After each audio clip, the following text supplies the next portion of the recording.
નમસ્કાર મિત્રો, સ્વાગત છે આપનું સુદર્શન એકેડમીમાં. હાલમાં ગૌણ સેવા પસંદગી મંડળ દ્વારા જે જીએસનો ડિટેલ્સ અભ્યાસક્રમ જાહેર કરવામાં આવ્યો છે અને આ અભ્યાસક્રમમાં ઇતિહાસ, ભૂગોળ, સાંસ્કૃતિક વારસો, અર્થશાસ્ત્ર, વિજ્ઞાન એ સમક્ષ બધા વિષયો દાખલ કરવામાં આવે છે. હવે સવાલ એ છે કે ભાઈ આ વિષયો કરવા ક્યાંથી, કારણ કે હવે સીસીનો અભ્યાસક્રમ આવી ગયો છે એટલા માટે ઓગસ્ટની એન્ડમાં કાં તો પછી સપ્ટેમ્બરના શરૂઆતમાં સીસીની પરીક્ષા આવવાની પૂરેપૂરી સંભાવના રહેલી છે. હવે આજે હું તમારા માટે એવી ડિટેલ સિલેબસની ચાવી લઈને આવ્યો છું. જો તમે એ ટોપિક્સ કરી નાખશો તો તમારો આખો જીએસ કવર થઈ જશે. ઘણા લોકો એવું વિચારતા હશે કે અત્યારે આટલો ડિટેલ્સમાં અભ્યાસક્રમ ખાલી 20 માર્ક્સ માટે કે 15 માર્ક્સ માટે કોણ કરે, પણ એ વિદ્યાર્થી મિત્રો ભૂલ કરે છે. આ જ 15 માર્ક્સ આ જીએસ તમને મેરિટની અંદર અને મેરિટની બહાર કરી શકે છે. માટે કોઈ ટોપિકને સ્કીપ કરવો નહીં. જીએસ હાલ નવું આવ્યું છે. ગણિત રિઝનિંગ આખું કામ કેટલાય ટાઈમથી કરી રહ્યું છે. બાકી જીએસ ઉપર કોઈની પકડ છે નહીં, બરોબર. અને જે સિલેક્શન મેરિટમાં એ જ આવશે જેને જીએસ પણ કર્યું હશે. તો મિત્રો, આપણે બધા જાણીએ છીએ કે સીસી સિલેબસ એટલો મોટો દરિયો આપ્યો છે આ લોકોએ. હિસ્ટ્રી, જિયોગ્રાફી, ઇકોનોમિક્સ, બંધારણ મેં તમને કીધું એમ. તો ક્યાંથી શરૂ કરવું, શું વાંચવું, એ જ મોટો પ્રશ્ન છે. પણ આ મૂંઝવણ હું તમારી બિલકુલ દૂર કરી દઈશ આજે. કારણ કે આજે હું તમારા માટે લઈને આવ્યો છું સીસીનો સિલેબસનો ડિટેલ્સ અભ્યાસક્રમ, પ્લસ ક્યાંથી કરવું, કેવી રીતના કરવું, શું સ્ટ્રેટેજી અપનાવી એ. અને જો મારી સ્ટ્રેટેજી તમને અપનાવી લીધી તો 99.99% ક્વેશ્ચન એની બહાર જશે નહીં. ઓકે, સો તમે બુક અને પેન લઈને તૈયાર થઈ જાઓ. વિડીયો શરૂ કરીએ તે પહેલાં ચેનલ પર જો તમે નવા હો તો ચેનલને સબસ્ક્રાઈબ કરી દો અને બેલ આઇકન દબાવી દો, જેથી આવનારા જે સીસીની સિરીઝ હું લાવવાનો છું, કંડક્ટરની પણ સિરીઝ લાવવાનો છું, તો તમને એની નોટિફિકેશન મળતી રહે, પ્લસ તમે એમાંથી સારી રીતે તૈયારી કરી શકો. સો શરૂ કરીએ આપણે ઇતિહાસથી.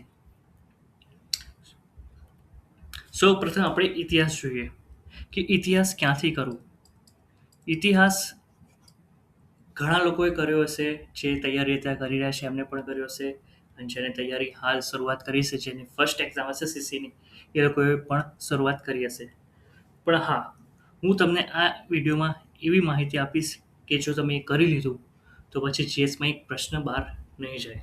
ઓકે, ઇતિહાસ માટે સૌપ્રથમ તમારે ધોરણ 11 અને ધોરણ 12 આ બે ધોરણની તમારે બુક વસાવી લેવાની.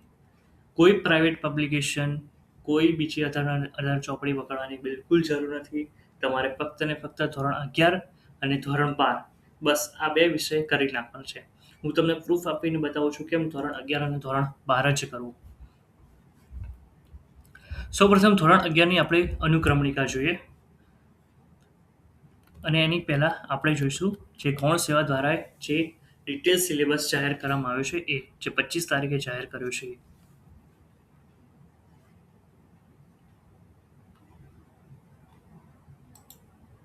સૌપ્રથમ આપણે જોઈશું ઇતિહાસ. ઇતિહાસનો પ્રથમ તમે ટોપિક જોઈ શકો છો કે શું છે, હડપ્પા. બરોબર, પેલું છે હડપ્પા, પછી બીજું છે વૈદિક ધર્મ અને સંસ્કૃતિ, પછી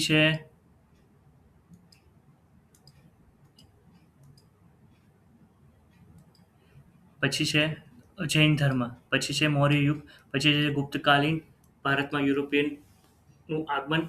એ ક્યાંથી ટોપિક આ લોકોએ લીધા છે હું તમને બતાવું.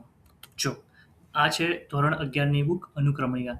એમાં છે સેકન્ડ ટોપિક છે હડપ્પીય સભ્યતા, પછી છે વૈદિક ધર્મ અને સંસ્કૃતિ, વૈદિક ધર્મ સંસ્કૃતિ ભાગ 2, જૈન ધર્મ અને બૌદ્ધ ધર્મ, મહાજનપદો, મૌર્ય યુગ, પછી છે ગુપ્તકાલીન ભારત, ગુપ્ત યુગ, હર્ષવર્ધન, પછીના સમયમાં ભારતીય સમાજ અને સંસ્કૃતિ, પછી છે મધ્યયુગીન ભારતમાં રાજપૂત રાજ્યો, દિલ્હી સલ્તનત. એ બધા ટોપિક આમાં આપ્યા છે, તમે જોઈ શકો છો. ગુપ્તકાલીન છે, જૈન ધર્મ, બૌદ્ધ ધર્મ છે, મૌર્ય યુગ છે, વૈદિક ધર્મ અને સંસ્કૃતિ છે, હડપ્પાની સભ્યતા છે, બરોબર. આ જે 6 ટોપિક આમાંથી આપ્યા છે. પછી આ જે નીચેના જે ટોપિક છે એ ક્યાંથી લીધા છે? જો એ બતાવું તમને. એમાં આવી જાઓ ધોરણ 12ની બુકમાં.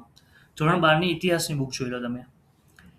છે આમાં જુઓ કઈ કયો ટોપિક છે. 1857નો સંગ્રામ છે, સામાજિક ધાર્મિક સુધારણાની ચળવળો છે, રાષ્ટ્રીય આંદોલનો છે, સ્વરાજ માટેનો સંઘર્ષ છે. જો ભારતમાં યુરોપિયન પ્રજાનું આગમન, ઈસ્ટ ઇન્ડિયા કંપનીનું વહીવટી માળખું 1857, પછી સામાજિક સુધારણાની ચળવળો, રાષ્ટ્રીય આંદોલન, સ્વરાજ માટેનો સંઘર્ષ છે. આ રહ્યો જો સ્વરાજ માટેનો સંઘર્ષ. બધા ટોપિક ધોરણ 11 અને ધોરણ 12ની તમે બુક કરી લેશો તો તમારા બધા ટોપિક ક્લિયર થઈ જશે. અગર જો તમારે બુક ના વાંચવી હોય, માની લો કે તમારે બુક નથી વાંચવી, તો છેલ્લે હું તમને એક એવી ટ્રીક, એવી સ્ટ્રેટેજી કહીશ, બરોબર. એનાથી પણ તમારો 90% સિલેબસ ક્લિયર થઈ જશે. હું એમ નથી કહેતો કે ભાઈ 100%. જો બુક કરશો તમે તો તમારો 99% સિલેબસ કવર થશે. અગર જો હું તમને જે સ્ટ્રેટેજી અપનાવવાની કહીશ, અગર તમે એ અપનાવી લીધી તો તમારો 90% સિલેબસ તમારો ક્લિયર થઈ જશે. પણ મારો ફર્સ્ટ પ્રેફરન્સ છે કે તમે બુકને જ પ્રાધાન્ય આપો. સેકન્ડમાં આવી જઈશું આપણે, બરોબર. બધા ટોપિક આમાંથી જ છે. હવે આવશે ભૂગોળ. ભૂગોળમાં તમે જોઈ શકો છો. ભૂગોળમાં તમે જોઈ શકો છો પૃથ્વીનો ઉદ્ભવ, ઉત્ક્રાંતિ તેમજ પૃથ્વીની આંતરિક રચના. આ ક્યાંથી લીધું છે તમે જોઈ શકો છો. છે પૃથ્વીનો ઉદ્ભવ, ઉત્ક્રાંતિ, આંતરિક રચના, ભૂકંપ અને જ્વાળામુખી, ભૂમિખંડો છે, ભૂકંપ, ભૂમિખંડ અને મહાસાગરો, પૃથ્વીનો ઉદ્ભવ અને ઉત્ક્રાંતિ, ખડકો અને ખનિજો. દરેક ટોપિકો આપેલા છે. જો ખડકો અને ખનિજો છે, ભૂમિ સ્વરૂપો છે, વાતાવરણ છે. ભૂમિ સ્વરૂપો જો આ વાતાવરણ છે, બરાબર. આ તાપમાન, વાતાવરણ અને ભેજ, પવન, તાપમાન. ટૂંકમાં કહું છું બધા ટોપિક જે ભૂગોળના છે એ પણ સેમ 11 અને 12ની બુકમાં આપેલા છે, બરાબર. આ સાત ટોપિક સુધી 11મા ધોરણની બુકમાં છે. અને આના પછી આ જે 8 છે, 8 થી 11, એ 12મા ધોરણની બુકમાં છે. હું જો તમને બતાવું તમને. આ 12મા ધોરણની બુક છે. જો છે માનવની વસ્તી. પછી જો છે પ્રાથમિક, દ્વિતીય, તૃતીય, ચતુર્થ અને પંચ પ્રવૃત્તિઓ. પ્રાથમિક, દ્વિતીય, તૃતીય, ચતુર્થ, પંચમ પ્રવૃત્તિઓ. પછી છે પરિવહન, દૂરસંચાર અને વ્યાપાર. પછી છે કુદરતી સંસાધનો. તમારે 9 ચેપ્ટર સુધી કરવાનું છે. બસ 9 ચેપ્ટર સુધી કરવાનું છે. તમારું આખું ભૂગોળ ક્લિયર થઈ જશે આમાં, બરાબર. એટલે ટૂંકમાં હજી તમને કહું છું કે 11 અને 12ની જ બુક તમે ખાલી કરો. પછી આવી જાઓ, હું તમને બધા પ્રૂફ સાથે બતાવીશ તમને. કોન્સ્ટિટ્યુશન, પોલિટીમાં, બરાબર. પોલિટીમાં જો રાજ્યવ્યવસ્થામાં રાજ્યશાસ્ત્રનો ખ્યાલ છે, લોકશાહીના પાયાના મૂલ્યો છે. પછી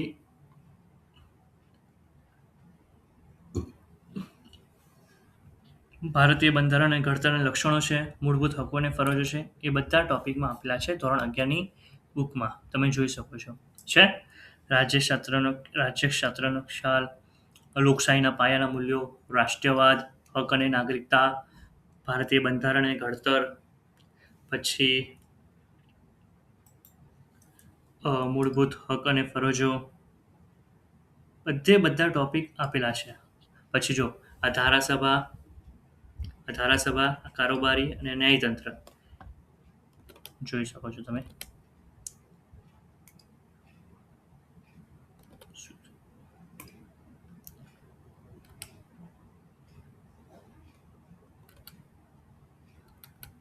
એક મિનિટ મિત્રો.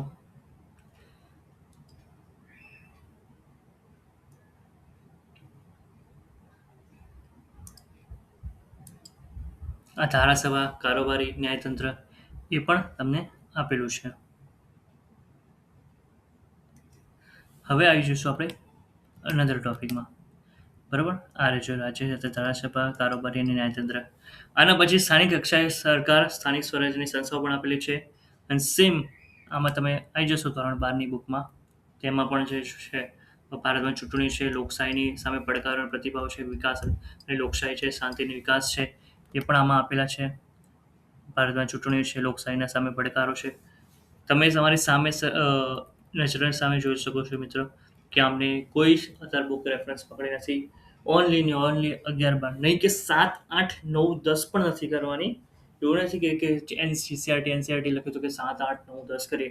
ના, ફક્ત ને ફક્ત 11 અને 12 તમે કરો, તમારો 99% ક્લિયર થઈ જશે. સેમ એવું અર્થશાસ્ત્રમાં પણ મિત્રો એવું છે. અર્થશાસ્ત્રમાં આવી જશું ધોરણ 11ની બુકમાં. એમાં પણ તમે જોઈ શકો છો કે મૂળભૂત ખ્યાલો અને સંકલ્પનાઓ છે, માંગ પુરવઠો છે, આવક જાવકના છે. જો મૂળભૂત ખ્યાલો છે, માંગ પુરવઠો છે, આવક જાવકના ખર્ચ છે, બજાર છે, ભારતીય અર્થતંત્ર છે, આર્થિક સુધારો છે, રાષ્ટ્રીય આવક છે. બરાબર, જો આ રાષ્ટ્રીય આવક છે, અહીંયા અંદાજપત્ર સુધી આપેલા છે. જો અંદાજપત્ર છે, ટૂંકમાં 8 ટોપિક છે. આમાં ધોરણ 11ની બુકમાંથી કરે છે.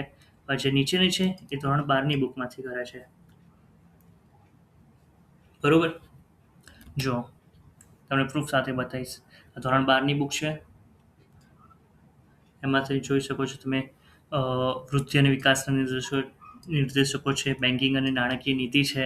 બેન્કિંગ અને નાણાકીય નીતિ છે. બરાબર, આ જો 9મું પોઈન્ટ છે, બેન્કિંગ અને નાણાકીય નીતિ, વૃદ્ધિ અને વિકાસના નિર્દેશકો છે, નાણું અને ફુગાવો છે, ગરીબી બેરોજગારી વસ્તી છે, ગરીબી છે, બેરોજગારી છે, વસ્તી છે. પછી કૃષિ ક્ષેત્રે, ઉદ્યોગ ક્ષેત્રે છે, કૃષિ ક્ષેત્રે.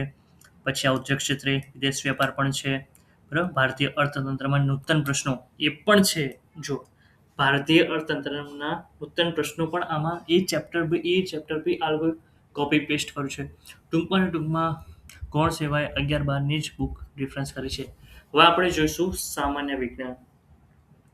સામાન્ય વિજ્ઞાનમાં એક ફરક છે કે આમાં 11 એન્ડ 12 ધોરણની ચોપડી નથી કરવાની.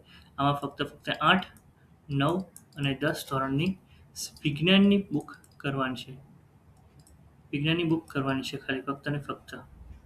બસ એ કરી દોશો તો તમારે આખું ક્લિયર થઈ જશે. જો હું તમને બતાવું, આ ધોરણ 8ની બુક છે. બધે વધુ મિત્રો તમારી સામે હું પ્રૂફ સાથે બતાવું છું. હું કોઈ હવામાં વાત નથી કરતો. બધે બધું સિલેબસ જે કોણ સિવાય ક્યાંથી ઉઠાવે છે, કયા ધોરણમાંથી ઉઠાવે છે, કયા ચેપ્ટર ઉઠાવે છે, એ સમક્ષ બધી માહિતી તમારા સાથે હું શેર કરી રહ્યો છું. અને અંતમાં હું તમને એક ટ્રીક આપીશ. જો એ સ્ટ્રેટેજી અપનાવશો તો પણ તમારું સિલેબસ આરો જે છે એ ક્લિયર થઈ જશે. એમાં કોઈ જ શંકાને સ્થાન નથી. હવે જુઓ આપણે વિજ્ઞાન જોઈએ. આપણે વિજ્ઞાનમાં છે પરમાણુ અને પરમાણુ બંધારણ અને અણુઓ. જે ક્યાંથી લીધા છે તો એ ધોરણ 9ની બુકમાંથી લીધા છે. પરમાણુ અને અણુઓ, પરમાણુનું બંધારણ છે, સજીવોનો પાયાનો એકમ. જો અહીંયા બતાવું સજીવનો પાયાનો એકમ, તો સજીવોનો પાયાનો એકમ બી છે. પરમાણુ અને પરમાણુ બંધારણ છે. ગુરુત્વાકર્ષણ પણ છે. ગુરુત્વાકર્ષણ છે, બળ અને ગતિના નિયમ છે. બળ અને ગતિના નિયમ પણ છે, આપેલા છે. એ ખાસ મોસ્ટ આઈએમપી ટોપિક છે. અરે મિત્રો, બળ અને ગતિના નિયમો. પછી કાર્ય અને ઉર્જા છે, ધ્વનિ છે. જો કાર્ય અને ઉર્જા છે, ગુરુત્વાકર્ષણ છે, ગતિ, બળ અને ગતિના નિયમો છે. પછી એ ધ્વનિ ચેપ્ટર પણ છે. એ 9મા ધોરણની બુક છે. તમે આમાં 8મા ધોરણની ના કરવી હોય, તમારે 9મા 10માની બી કરો તો પણ તમારો આમાં સિલેબસ ક્લિયર થઈ જશે તમારો. પછી જૈવિક ક્રિયાઓ છે. બતાવું જૈવિક ક્રિયા. જો અહીંયાથી લીધો છે જૈવિક ક્રિયાઓ, એસિડ, બેઝ, ક્ષાર, ધાતુઓ, કાર્બન અને તેના સંયોજનો છે. પછી આ જો એસિડ અને બેઝ, ધાતુ અને અધાતુના જૈવિક ક્રિયા, પાક ઉત્પાદન વ્યવસ્થા, સૂક્ષ્મજીવો મિત્ર કે શત્રુ એ પણ આપેલું છે. જો આમાં છે ધ્વનિ નામનું ચેપ્ટર, એ પણ ખાસ કરી લોજો. ધ્વનિ નામનું ચેપ્ટર આવ્યું, આમાંથી પણ પૂછાઈ શકે છે. પછી જો સૂક્ષ્મજીવો મિત્ર કે શત્રુ, પછી પાક ઉત્પાદન અને વ્યવસ્થાપન, એ પણ છે ચેપ્ટર. જો આવ્યું પાક ઉત્પાદન 12મું અને 13મું એ 8મા ધોરણમાંથી લીધા છે. અને આ બે છે 9 અને 10માંથી આ લોકોએ લીધા છે.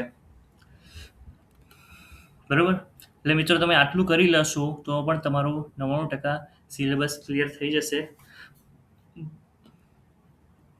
પણ મારું માનવું એમ છે કે તમે સ્કીપ ના કરા. તો કારણ કે મેં ઘણા લોકોના મોઢે સાંભળ્યું છે કે ભાઈ એવું કહે છે કે ભાઈ ગણિત રિઝનિંગ કરી નાખો અને ગુજરાતી કરી નાખો તો તમારે વાંધો નહીં આવે. આટલું મોટું જીએસનું કોઈ સિલેબસ આપે છે તો એ સ્કીપ કરવાનું મેં ઘણા લોકોના મોઢે સાંભળ્યું છે. પણ મિત્રો, એ સ્કીપ મહેરબાની કરીને સ્કીપ ના કરતા જીએસ, નકર તમે સ્કીપ થઈ જશો.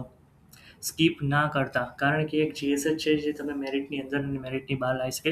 કારણ કે મારી એક વાત સાંભળો કે મેથ્સ, ધારો કે છે મેથ્સ છે અને રિઝનિંગ છે, બરાબર? રિઝનિંગ છે એ આખું ગામ કરે છે. તમે જેટલા પણ લાઇબ્રેરીમાં બેઠા હશે બધા, આખું ગામ મેથ્સ રિઝનિંગ કેટલા ટાઈમથી કરી રહ્યા છે. એટલે બધાનું આવું થઈ ગયું છે. પણ જીએસ કોઈનું નહીં થયું હોય, તમને ગેરંટી આપીને મારીને કહું છું. અને ઇંગ્લિશમાં પણ આપણે ગુજરાતના સ્ટુડન્ટોને વાંધો આવે છે કે ઇંગ્લિશમાં પણ ઘણી પ્રોબ્લેમ આવે છે, કારણ કે એમાં સિમ્ટમ્સનું કંઈ નક્કી ના કહેવાય. એટલે મિત્રો, આ વિડીયો બનાવવાનો ભાવાર્થ એ જ છે કે ભાઈ, જીએસને બિલકુલ સ્કીપ ના કરતા, જીએસને પ્રાધાન્ય આપજો. અને બીજું, તમારે ક્યાંય કોઈ પ્રાઇવેટ પબ્લિકેશન પકડવાની જરૂર નથી. ફક્ત ને ફક્ત ગુજરાત સરકાર દ્વારા જે પાઠ્યપુસ્તક છે 11 અને 12, અને વિજ્ઞાનમાં ખાલી 8, 9, 10, બસ આ તમે કરી લો. અને વિજ્ઞાનમાં પણ તમારે 9, 10 કરશો તો પણ તમારે ઇનફ છે, તો પણ એમાં સફિશિયન્ટ છે, આવી જશે. બરોબર? અને મિત્રો, મેં તમને વાત કરી કે અંતમાં હું તમને એક ટ્રીક આપવાનો છું, કે સ્ટ્રેટેજી આપવાનું છું, જેનાથી તમારે 90% સિલેબસ તમારો કવર થઈ જશે. તો એ જ ટ્રીક છે કે જેટલા પણ એક એપ્લિકેશન છે શાળા મિત્ર, તમે નામ સાંભળ્યું હશે, શાળા મિત્ર. એ શાળા મિત્ર એપ્લિકેશનમાં તમે જોશો ને, તો એમાં ધોરણ સિલેક્ટ કરવાનું આવે છે. ધોરણ સિલેક્ટ કરવાનું આવે, પછી એની અંદર એક સ્વાધ્યાય, એમસીક્યુ અને પછી એવું બધું લખેલું હોય છે. એની અંદર તમારે જે એમસીક્યુ હોય છે ને, એની અંદર જવાનું. એમસીક્યુમાં તમે જેવા જશો, બરાબર, એમસીક્યુમાં તમે જેવા જશો, એની અંદર ચેપ્ટર વાઇઝ એમસીક્યુ, તમે એમસીક્યુ પણ સોલ્વ કરી દેશો, તો પણ તમારે એ સિલેબસ તમારો ક્લિયર થઈ જશે. તો પણ તમારે બીજું કંઈ કરવાની જરૂર નહીં પડે. અને હા, આના સિવાય પણ તમારે ધારો કે બુક પણ નથી વાંચવી, બરાબર, અને એમસીક્યુ પણ સોલ્વ નથી કરવા, બરાબર, તો પછી મને કોમેન્ટ સેક્શનમાં મને કહોજો, તો તમારા માટે એક આ સીસીની, આ જીએસની જેટલા પણ ટોપિક છે ને, તેની હું સિરીઝ લાવું, માની કહો કે. અને હા, એ સિરીઝમાં ધારો કે સાયન્સ છે, બરાબર, વિજ્ઞાન છે, બરાબર, તો વિજ્ઞાનની અંદર હું તમને એવા ક્વેશ્ચન આપીશ કે એનાથી બહાર કોઈ ક્વેશ્ચન 80% કે 90% નહીં છે.